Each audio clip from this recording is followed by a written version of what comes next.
a la vuelta porque le hacía mal a su familia, porque él no se podía contener. Entonces han enfermado a la Argentina, ténganlo en cuenta y hay que buscar responsables. Esto revela que hay un montón de municipios con un montón de responsables que permiten que la gente vaya y compre cocaína. Voy a hablar con Marcelo Cvetkovic. Hola Marcelo. Hola Macu. ¿Cómo andás? Bien, muy bien. Muchas gracias por venir. Un placer. Bueno, yo no sé si dije bien, sos director médico de INECO. Sí. ¿Qué significa eso y qué nos podés decir de INECO? INECO es un instituto de neurología cognitiva, como su nombre lo indica, que se dedica al diagnóstico y tratamiento en todas las enfermedades del sistema nervioso. Y eso incluye a todos los trastornos mentales y todas las enfermedades neurológicas y neuropsiquiátricas que tienen que ver con las enfermedades neurodegenerativas, con el traumatismo del cráneo. En mi área, yo soy el coordinador del área de salud mental, nos dedicamos mucho a los trastornos mentales, fundamentalmente los trastornos del ánimo, el trastorno bipolar, los trastornos de ansiedad, la psicosis, ¿sí? Y secundariamente, tangencialmente, a las adicciones. INECO es eso, es un instituto, hacemos un trabajo interdisciplinario, nos dedicamos al diagnóstico, somos buenos en el diagnóstico y en el tratamiento. Los diagnósticos en psiquiatría hay una tendencia a verlos como una etiqueta, como una sentencia. Y yo siempre le explico a la gente que el diagnóstico, como en toda la medicina, es una hipótesis de trabajo, absolutamente necesaria para iniciar un proceso terapéutico. Entonces, eso es lo que hacemos en un diagnóstico. Un diagnóstico y el tratamiento también. Y con respecto a esto que estabas hablando, bueno, yo creo que esto es una manifestación más de la crisis de salud mental que está experimentando el mundo a través de la pandemia. ¿Sí? Creo que el problema del consumo de sustancias aumentó, pero también aumentaron los casos de ansiedad y de depresión. Hoy se acaba de publicar, por ejemplo, en un journal muy importante, los criterios diagnósticos de algo que vamos a ver mucho ahora después de la pandemia, que es el duelo complicado. ¿Qué es eso?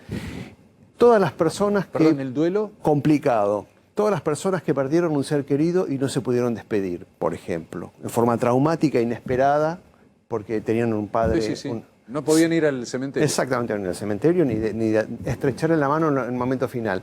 Todo eso Exacto. ha generado un aumento, el duelo no es patológico, el duelo es una reacción fisiológica normal, pero estamos preparados, pues estamos viendo un aumento. Yo ayer vi una persona con esta situación, duelo complicado. Personas que no han podido elaborar adecuadamente las pérdidas por esta situación particular que generó la pandemia. El tema despedida es un tema clave, ¿no? Fundamental, fundamental.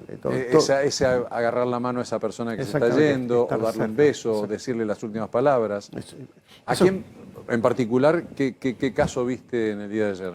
Una persona que me manifestó que había un padre sano, súbitamente se había enfermado y había fallecido por COVID, y con esto, ¿no? Que lejos, por teléfono, estando en contacto a través de terceros, sin poder estar en contacto directo con su ser querido. Son unas tantas consecuencias que la pandemia nos ha traído. Marcelo, te quiero preguntar algunas cosas y después ir un poco al caso de qué sentiste con esta situación de esta tragedia que vive la Argentina con el tema de la droga y en este caso de la cocaína adulterada. Pero hablaste de depresión. Contame, porque hay muchas veces que hay gente que se califica como depresivo y no lo es, y hay mucha otra gente que dice yo no soy depresivo y sí lo es. ¿Cuál es esa línea, esa diferencia entre una persona depresiva y una persona que por ahí está baja de ánimo? En primer lugar, es importante señalar que todas las emociones son una respuesta fisiológica normal ante determinado tipo de acontecimientos. Ante una situación que no puedo resolver, es normal que yo esté transitoriamente deprimido. Ahora, en algunas condiciones la depresión interfiere con la capacidad de las personas de realizarse como seres humanos y se convierte en una condición clínica. ¿Sí? Y se caracteriza por un estado de ánimo decaído, depresivo, preocupado, con desinterés, desgano y apatía, que dura, es persistente y lo que es muy importante... ¿Que dura cuánto? Semanas, varias semanas, pero lo que es muy importante es que la persona se da cuenta que ese estado invade su vida e interfiere con su funcionamiento cotidiano. La depresión es una de las principales causas de discapacidad en el mundo. Calculamos que hay en este momento 350 millones de personas deprimidas en el mundo y es la primer causa de discapacidad. ¿Qué significa? Que es la principal causa que impide que las personas trabajen, estudien, hagan su vida social, amen o se diviertan, ¿sí? Entonces, en un punto, la depresión es una reacción normal, pero a partir de un cierto punto, la depresión se convierte en una condición clínica. Yo siempre le digo a la persona, no hay que decir que uno es depresivo, porque uno es un ser humano que en todo caso sufre, padece o combate una depresión, ¿sí? Es mejor decir en todo caso estoy deprimido o me siento deprimido, ¿sí? Pero es algo que es importante saber que es una enfermedad, que es una condición clínica y lo que es mucho más importante que es una condición clínica tratable. Los recursos médicos y psicológicos, psicoterapéuticos que hoy contamos para afrontar el tratamiento de la depresión son enormes. Obviamente que necesita un diagnóstico, porque Sí. nadie dice yo soy depresivo y entonces... Sí. ¿Y cuáles son los caminos para salir de la depresión? Los caminos para salir de la depresión, en primer lugar, es todo lo que sabemos que nos hace bien, nos mantiene bien. La vida sana, la dieta sana, evitar los tóxicos, el alcohol, los excesos. También nos hace bien tener una vida productiva y poder realizarnos. Con lo cual este contexto enriquecido de estrés que tenemos no es el más favorable. Claro. Es un contexto que favorece todo tipo de enfermedades, incluyendo la depresión. Y cuando la depresión está instalada y adquiere un cierto nivel de relevancia, está la instancia clínica, está la instancia del equipo de salud mental, el psicólogo, el psiquiatra, que pueden ayudar a algunas personas. ¿Psicofármacos? En los casos más severos hay tratamientos farmacológicos que son de enorme ayuda, ¿sí? Eso es muy importante. Hoy en día, cuando no es grave la depresión, siempre el primer ensayo es un programa psicoterapéutico que en general dan buenos resultados y algunas personas, un porcentaje, requieren un tratamiento médico. Y es bueno saber que las personas que requieren tratamiento médico por depresión es una enfermedad con todas las condiciones igual a cualquier otra enfermedad, es decir, diabetes, hipertensión arterial o la que vos quieras. ¿Incrementó la cantidad o la estadística con depresivos después de la pandemia y del encierro? Incrementó en el mundo. Aumentaron los síntomas y aumentó la incidencia.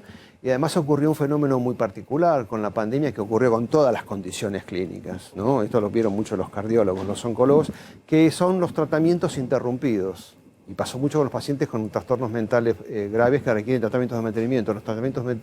Muchos tratamientos se vieron interrumpidos por no poder ir al hospital, por no poder ir al consultorio, por el aislamiento, por la pandemia. Bueno, hubo muchos tratamientos interrumpidos. En salud mental también ocurrió y hemos visto pacientes con cuadros psiquiátricos graves que se complicaron después de haber estado bien por abandonar o no poder seguir adecuadamente su tratamiento. ¿Qué nos podés decir de ese diagnóstico en el mundo que crece cada vez más, que es la ansiedad, ¿no? Porque la ansiedad lo ves en jóvenes, lo ves en más grandes, o sea, la ansiedad está en todas las edades. Sí. ¿Qué es la ansiedad? ¿Cómo la calificás? ¿Y cómo se cura la ansiedad, si es que se cura? Sí. En primer lugar, nuevamente, la ansiedad es una reacción fisiológica normal que nos permite estar alerta en situaciones que requieren nuestra atención. Siempre es importante señalar esto porque si no pensamos que todos son enfermedades, ¿sí? O sea que eso es lo más importante. Como reacción fisiológica normal, para entender la ansiedad lo ideal es compararla con el miedo. El miedo es una reacción fisiológica que te permite... Soldado que huye sirve para otra guerra. Claro. ¿Sí? La ansiedad igual. Ahora bien, ¿qué es lo que define a la ansiedad? Dos cosas fundamentalmente. La preocupación, yo siempre le digo a los pacientes, la ansiedad es la enfermedad de la preocupación, cuando un pensamiento ocupa tu mente y lo rumias permanentemente y no lo podés resolver, ¿sí? Y eso genera un estado de malestar persistente que no es raro que vaya acompañado de muchos síntomas físicos, muchos síntomas de malestar físico, un estado de activación fisiológica, decimos nosotros, en el cual la persona tiene taquicardia, palpitaciones, sudoración, le cuesta dormir, le cuesta comer, tiene trastornos digestivos como parte de ese cortejo de ansiedad. Pero el eje central de la ansiedad es la preocupación. ¿Cuándo me llama la atención la ansiedad? Cuando me doy cuenta que la preocupación que estoy experimentando por un problema concreto excede lo comprensible. Es normal estar preocupado porque voy a tener un examen y no dormir la noche anterior a un examen. Pero no es normal no dormir todas las noches de mi vida porque pienso que en marzo voy a tener exámenes. Claro.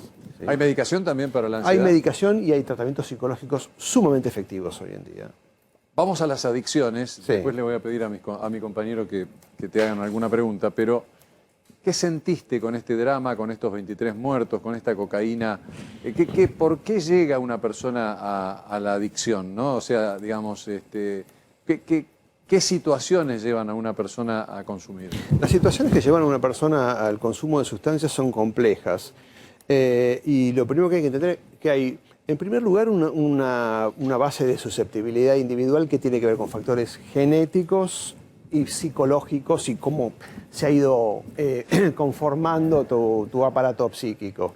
Y después están todos los factores medioambientales. Sin lugar a dudas, el consumo de sustancias es un fenómeno muy influido por los factores sociales. ¿Sí? Claro. Y esto que estamos viviendo claramente tiene que ver con un entorno social de exclusión y de privación que favorece el consumo, sobre todo el consumo de sustancias más nocivas.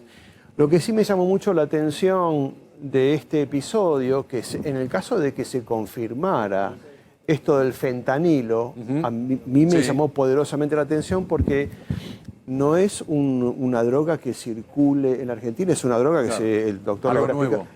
Es una droga que se utiliza solamente en contexto médico, quirúrgico, hospitalario. No es una droga que circule por las farmacias. Y me llamó mucho la atención porque hasta ahora no habíamos visto esto y todos sabemos que en los Estados Unidos hay una vos mencionaste a Seymour Hoffman, que falleció justamente por una inyección de cocaína con fentanilo. Y en los Estados Unidos están viviendo una epidemia de muertes accidentales por opioides que incluyen el fentanilo y otros. Pero no era un fenómeno que nosotros estuviéramos acostumbrados a ver en la Argentina y eso me llamó mucho la atención, por un lado. Y me pareció terrible porque las adicciones en cierta forma son reversibles, son tratables. Y ver que una cantidad de personas perdieran su vida así tontamente, vaya uno y más de 80 ahora internados, ¿no? Muchos internados. Estamos hablando con el doctor Marcelo Cetkovich, el director médico de INECO, que nos ha venido a visitar en este día tan importante, tan trágico para la Argentina. Carlos Campolongo, seguramente Carlitos. ¿Qué tal? Buenas tardes. ¿Qué tal? Buenas tardes. Quería preguntarle, ¿tiene opinión formada sobre la ley de salud mental que está en vigencia y que levanta bastantes críticas? Sí, hemos criticado mucho a la ley de salud mental, sobre todo por cómo fue gestada. Tenemos que decir eso porque fue gestada de una forma torpe en la cual las asociaciones psiquiátricas no fueron consultadas. Un solo diputado es el autor de la... Las asociaciones, las dos grandes asociaciones psiquiátricas que son la AP, de la cual soy vicepresidente, y APSA, no fueron consultadas, o mejor dicho, fueron consultadas y no fueron escuchadas. Ahora bien, dicho esto y diciendo que la ley tiene en su letra una serie de vicios, claramente es una ley antipsiquiátrica. Antipsiquiátrica y antifarmacológica, una cosa totalmente démodé, es una ley que podría haber sido muy avanzada en la década del 70, pero está muy ideologizada. Y temas candentes de la salud mental de hoy en día son ignorados. Por ejemplo, la ley de salud mental no menciona lo que es la revolución internacional en la salud mental, que son las intervenciones precoces. No las menciona. Las intervenciones precoces, las detecciones precoces de los trastornos mentales graves. No los menciona. ¿Por qué? Porque fue escrita con un sentido ideológico. Ahora, dicho esto, nosotros creemos que la ley es un avance porque avanza en el sentido de la defensa de los derechos humanos de las personas con trastornos mentales. Y en ese sentido sí es valiosa. Hay algunas cuestiones de la ley que tienen que ser reglamentadas. Es un poco exagerado. Yo comparto con usted ese criterio.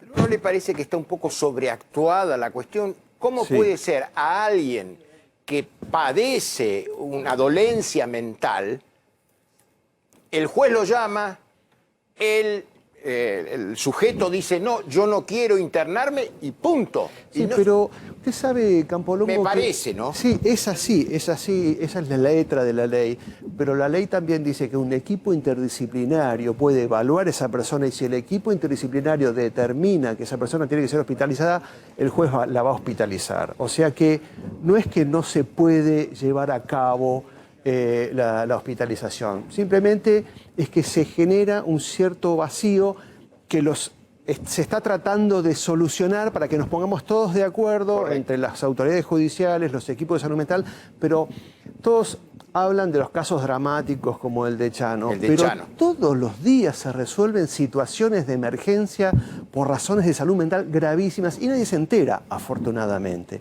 porque los equipos de salud mental públicos y privados resuelven estos problemas cotidianamente todo el tiempo. O sea que es relativamente cierto que la ley es una interferencia. Yo creo que en un punto fue un avance en el reconocimiento de que las personas con trastornos mentales deben ser respetados sus derechos humanos. Y eso no se refiere solamente a si la internamos o no la internamos. ¿Sí? Tiene que ver con reconocer que es una persona que requiere un tratamiento.